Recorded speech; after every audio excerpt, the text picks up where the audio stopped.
Good morning students. बेटा अज अपना जोड़ा टॉपिक है अपनी साहित्य किरणा भाग दूसरे के गौड़ी पैरागण वाला तीजा। गौड़ी पैरागण वाला तीजा जी रचना जी गुरु अमरदास जी है।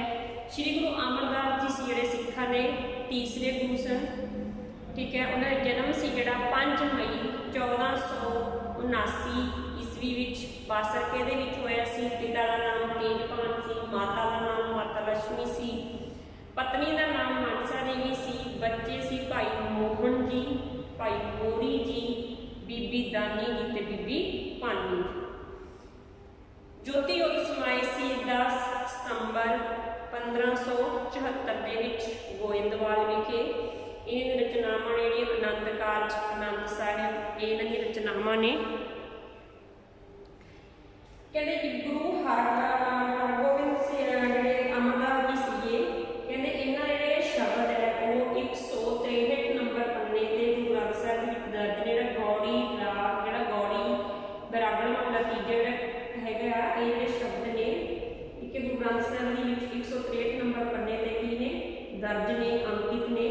कहते ये शब्द हैगे ने जिहड़े गुरु साहिब मनमुख दे चरित्र नूं उजागर करदे ने। मनमुख ते गुरमुख जिहड़ा हैगा उस दे चरित्र नूं उजागर करदे ने। कहते गुरु अमरदास जी दे कई 885 कहते ने 885 शब्द जिहड़े श्री गुरु ग्रंथ साहिब विच दर्ज ने ते कई विद्वान कहते हैं कि 896, पर जिहड़ा एग्जैक्ट मन्निया जांदा वो 885 नूं मन्निया जांदा। श्री गुरु अमरदास जी दे 885 जिहड़े शब्द ने श्री गुरु ग्रंथ साहिब जी विच दर्ज हैं। श्री गुरु अमरदास जी ने किसनूं अगे गद्दी सौंपी सी? श्री गुरु रामदास जी। हुण आपां पढ़दे हां जिहड़े इन्हां दा गौड़ी पैरागण महला तीजा गौड़ी राग है, सब तों वड्डा राग है ग्रंथ साहिब दे विच।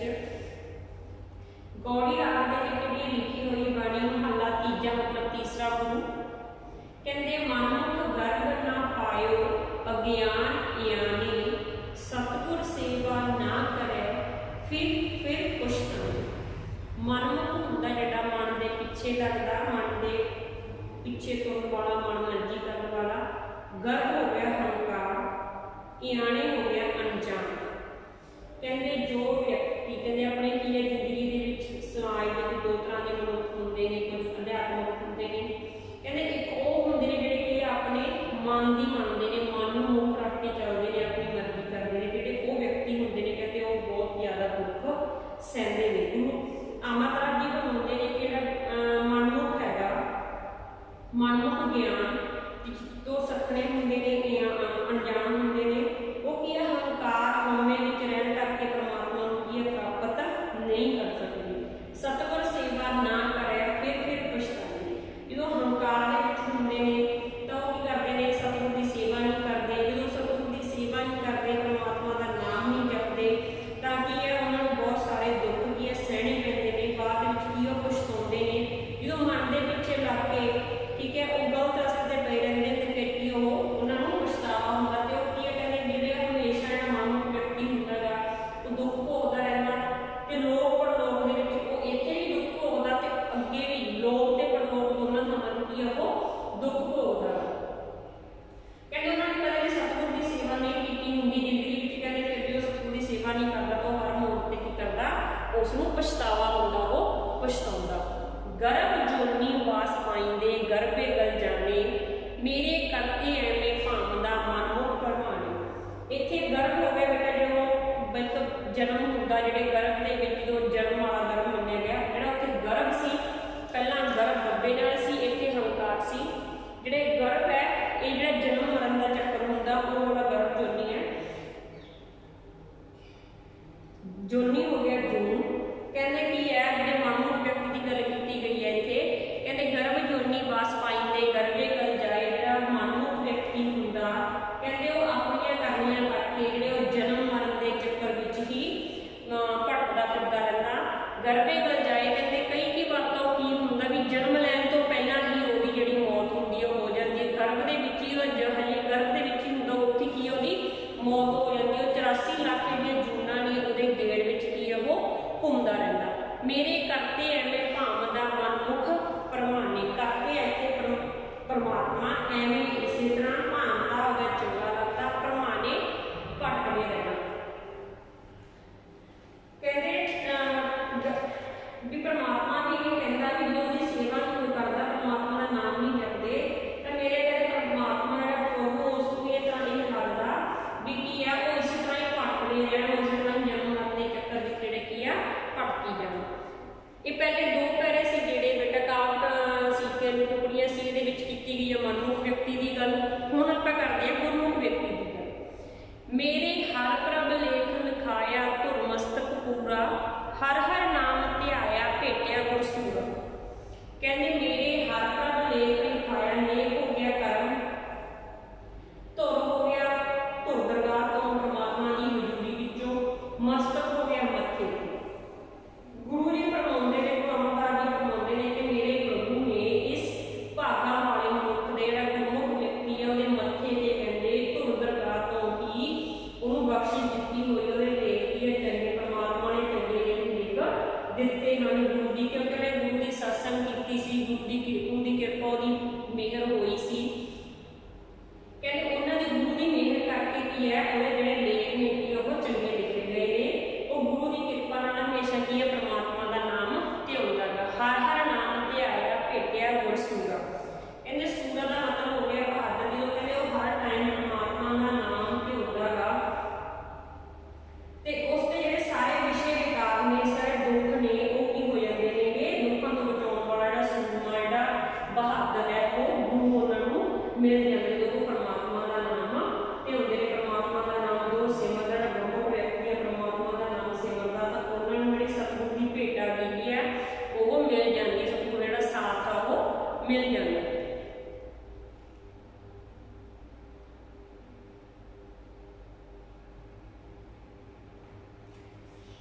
मेरे पिता माता हर नाम है हर बंधक वीरा हर हर बख्श मिलाए प्रभ जन नानक पीरा। इतने गुरमुख व्यक्ति जो कहता भी मेरे परमात्मा का प्रभु आ वो मेरे लिए है सारा कुछ है मेरे लिए बंधक रिश्तेदार ठीक है मेरा पिता भी परमात्मा ही है मेरी माता भी परमात्मा ही है ये सारा कुछ जो मेरे रिश्ते नाते है भरा भैन रिश्तेदार सारा कुछ किया परमात्मा को माना जो भी मेरी जरूरत मन वो की प्रभु का नाम है नाम वाले जरूरत नहीं है पूरी हो जाती है हर हर बख्श मिलाए प्रभजन नानक पीरा। कहते परमात्मा अगे अरजोई करके अरदास करके गुरु ग्रंथ साहिब जी गुरु कहते हैं कि हे प्रभु अपने निमाणे दास ते की है बख्शिश कर मेहर करते रहूंगी अपने चरणों के विच लाई रखी। मैनूं गुरमुख व्यक्ति कहता भी मेरे ते अपनी मेहर भरिया हाथ रखी ते मैनूं आपके चरणों के विच लाई रखी मेरे तो कोई गलत काम ना करो मैं तो किया कीड़ा गा एक छोटा जिहा कीड़ा कीड़े समान है। इस बेटा अपनी व्याख्या हुण आपां करदे हां प्रश्न उत्तर करते हैं। मनमुख तो की भाव है मनमुख तो भाव मन के पिछे लगन वाले व्यक्ति तो है। मनुख नूं क्यों पछताउणा पैंदा है क्यों पछताउणा पैंदा कहीं जो मनुख की सतगुरु की शरण विच ना आउण कारण मनुख नूं पछताउणा पैंदा है। गौड़ी की है गौड़ी एक राग है। गर्भ जोनी किस प्रतीक लिए वरत्या गया है गर्भ जोनी मुड़ मुड़ जो जन्म मरण का चक्कर है उसदे विच पैण दे प्रतीक वजों वरत्या गया है। प्रभु के नाम की किहड़े समाजिक रिश्तिਆਂ नाल तुलना की गई है प्रभु के नाम की जिहड़ी माता पिता रिश्तेदार अते भरा दे जिहड़े रिश्ते ने उन्हां नाल तुलना की गई है। करते तो की भाव है करते तो भाव है परमात्मा।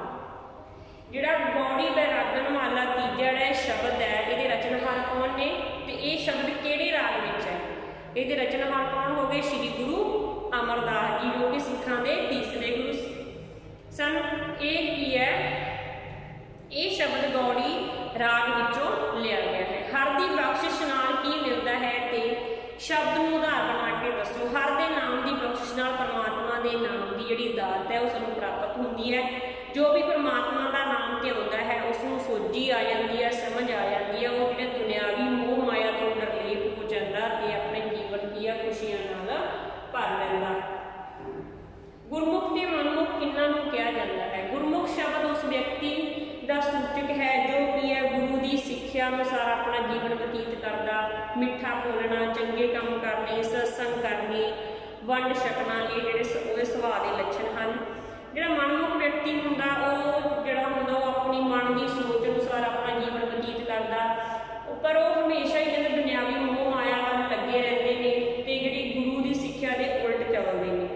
ਉਹ ਫਿਰ ਕੀ ਆ, ਜਨਮ ਮਰਨ ਦੇ ਚੱਕਰ ਵਿੱਚ ਪਏ ਰਹਿੰਦੇ ਨੇ, ਝੂਠ ਬੋਲਣਾ, ਨਿੰਦਿਆ ਕਰਨੀ, ਇਹ ਉਹਨਾਂ ਦਾ ਸੁਭਾਅ ਹੁੰਦਾ ਜਿਹੜਾ ਮਨਮੁਖ ਵਿਅਕਤੀ ਹੁੰਦਾ। ਗੌੜੀ ਵੈਰਾਗਣ ਮਾਲਾ ਤੀਸਰਾ ਵਿੱਚ ਆਏ ਵਿਚਾਰਾਂ ਦਾ ਸਾਰ ਲਿਖੋ। ਜੋ ਆਪਾਂ ਸਾਰੀ ਵਿਆਖਿਆ ਕੀਤੀ ਸੀ, ਇਹਦੇ ਵਿੱਚ ਆਪਾਂ ਸਾਰਾ ਉਹ ਲਿਖਾਂਗੇ। ਕਹਿੰਦੇ ਗੌੜੀ ਮਹੱਲਾ ਤੀਜਾ ਸ਼੍ਰੀ ਗੁਰੂ ਅਮਰਦਾਸ ਜੀ ਦੀ ਰਚਨਾ ਹੈ। ਇਸ ਵਿੱਚ ਗੁਰੂ ਜੀ ਨੇ ਮਨਮੁਖ ਵਿਅਕਤੀ ਦੀ ਦਸ਼ਾ ਨੂੰ ਬਿਆਨ ਕੀਤਾ ਹੈ ਵੀ ਮਨਮੁਖ ਵਿਅਕਤੀ ਕਿਹੋ ਜਿਹਾ ਹੁੰਦਾ ਤੇ ਗੁਰਮੁਖ ਵਿਅਕਤੀ ਕਿਹੋ ਜਿਹਾ ਹੁੰਦਾ। ਨਾਲ ਹੀ ਪਰਮਾਤਮਾ ਦੇ ਨਾਮ ਦੀ ਮਹਿਮਾ ਨੂੰ ਗਾਇਨ ਕੀਤਾ ਹੈ। ਗੁਰੂ ਜੀ ਫਰਮਾਉਂਦੇ ਹਨ ਕਿ ਮਨਮੁਖ ਵਿਅਕਤੀ ਆਪਣੇ ਹੰਕਾਰ ਕਾਰਨ ਸਾਰੀ ਉਮਰ ਅਗਿਆਨਤਾ ਵਿੱਚ ਘੁੰਮਦੇ ਰਹਿੰਦੇ ਹਨ। ਉਹਨਾਂ ਨੇ ਕਦੇ ਗੁਰੂ ਦੀ ਗੱਲ ਨਹੀਂ ਮੰਨੀ ਹੁੰਦੀ ਤੇ ਨਾ ਹੀ ਕੀ ਹੈ ਹੰਕਾਰ ਦਾ ਤਿਆਗ ਕੀਤਾ ਹੁੰਦਾ।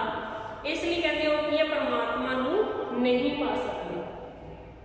ਕਹਿੰਦੇ ਜਦੋਂ ਉਹਨਾਂ ਨੂੰ ਠੋਕਰਾਂ ਲੱਗਦੀਆਂ ਨੇ ਤਾਂ ਫਿਰ ਉਹ ਘੜੀ ਘੂੜੀ ਕੀ ਕਰਦੇ ਨੇ, ਪਛਤਾਉਂਦੇ ਨੇ ਤੇ ਉਹਨਾਂ ਨੇ ਸਤਿਗੁਰ ਦੀ ਸੇਵਾ ਨਹੀਂ ਕੀਤੀ ਹੁੰਦੀ। ਉਹ ਕੀ ਹੈ ਕਈ ਤਰ੍ਹਾਂ ਦੇ ਦੁੱਖ ਉਹਨਾਂ ਨੂੰ ਸਹਾਰਨੇ ਪੈਂਦੇ ਨੇ ਤੇ ਜੋ ਵੀ ਉਹਨਾਂ ਨੂੰ ਜੀਵਨ ਮਿਲਿਆ, ਜ਼ਿੰਦਗੀ ਮਿਲੀ, ਉਹ ਜਿਹੜੀ ਹੁੰਦੀ ਉਹਨਾਂ ਦੀ ਵਿਅਰਥ ਗਵਾ ਕੇ ਕੀ ਕਰਦੇ ਆ, ਉਹ ਮਰ ਜਾਂਦੇ ਨੇ। ਕਹਿੰਦੇ ਪਰਮਾਤਮਾ ਨੂੰ ਇਹ ਪਾਉਂਦਾ ਹੈ ਕਿ ਉਹ ਜਨਮ ਮਰਨ ਦੇ ਚੱਕਰਾਂ ਵਿੱਚ ਪਏ ਨੇ। ਅੱਗੇ ਬੇਟਾ ਗੁਰਮੁਖ ਵਿਅਕਤੀ ਬਾਰੇ ਕਹਿੰਦੇ ਪਰਮਾਤਮਾ ਨੇ ਜਿਹੜੇ ਗੁਰਮੁਖ ਵਿਅਕਤੀ ਦੇ ਆ ਧੁਰ ਦਰਗਾਹ ਤੋਂ ਹੀ ਉਹਨਾਂ ਦੇ ਜੀਵਨ ਦੇ ਜਿਹੜੇ ਲੇਖ ਨੇ ਵਧੀਆ ਲਿਖ ਦਿੱਤੇ ਗਏ ਨੇ। ਜਿਨ੍ਹਾਂ ਨੇ ਹਰੀ ਦਾ ਨਾਮ ਜਪਿਆ ਹੈ, ਪਰਮਾਤਮਾ ਦਾ ਨਾਮ ਜਪਿਆ ਹੈ, ਉਹਨਾਂ ਨੇ ਉਸ ਦੀ ਕਿਰਪਾ ਪ੍ਰਾਪਤ ਕਰ ਲਈ ਹੈ। ਉਹ ਕਹਿੰਦੇ ਗੁਰੂ ਦੀ ਕਿਰਪਾ ਕਰਕੇ ਹਮੇਸ਼ਾ ਪ੍ਰਭੂ ਦਾ ਨਾਮ ਸਿਮਰਦਾ ਹੈ ਜਿਹੜਾ ਗੁਰਮੁਖ ਵਿਅਕਤੀ ਹੈ। ਇਸ ਤਰ੍ਹਾਂ ਉਹਨਾਂ ਨੂੰ ਹਰ ਤਰ੍ਹਾਂ ਦੇ ਵਿਸ਼ੇ ਵਿਕਾਰਾਂ ਤੋਂ ਬਚਾਉਣ ਵਾਲਾ ਜਿਹੜਾ ਸੂਰਮਾ ਗੁਰੂ ਮਿਲ ਜਾਂਦਾ ਹੈ। ਇਸ ਲਈ ਕਹਿੰਦੇ ਜੀਵ ਨੂੰ ਨਿਵਾਣਾ ਬਣ ਕੇ ਬੇਨਤੀ ਕਰਨੀ ਚਾਹੀਦੀ ਹੈ ਕਿ ਉਹ ਆਪਣੇ ਦਾਸ ਨੂੰ ਠੀਕ ਹੈ ਆਪਣੇ ਚਰਨਾਂ ਦੇ ਵਿੱਚ ਜੋੜੀ ਰੱਖੇ ਵੀ ਗੁਰਮੁਖ ਵਿਅਕਤੀ। ਇੱਕ ਆਪਾਂ ਨੂੰ ਅਸਲ ਜਿਹੜਾ ਕੇਂਦਰੀ ਭਾਵ ਵੀ ਸ਼੍ਰੀ ਗੁਰੂ ਅਮਰਦਾਸ ਜੀ ਦੀ ਰਚਨਾ ਗੌੜੀ ਵੈਰਾਗਣ ਮਾਲਾ ਦਾ ਕੇਂਦਰੀ ਭਾਵ ਲਿਖੋ।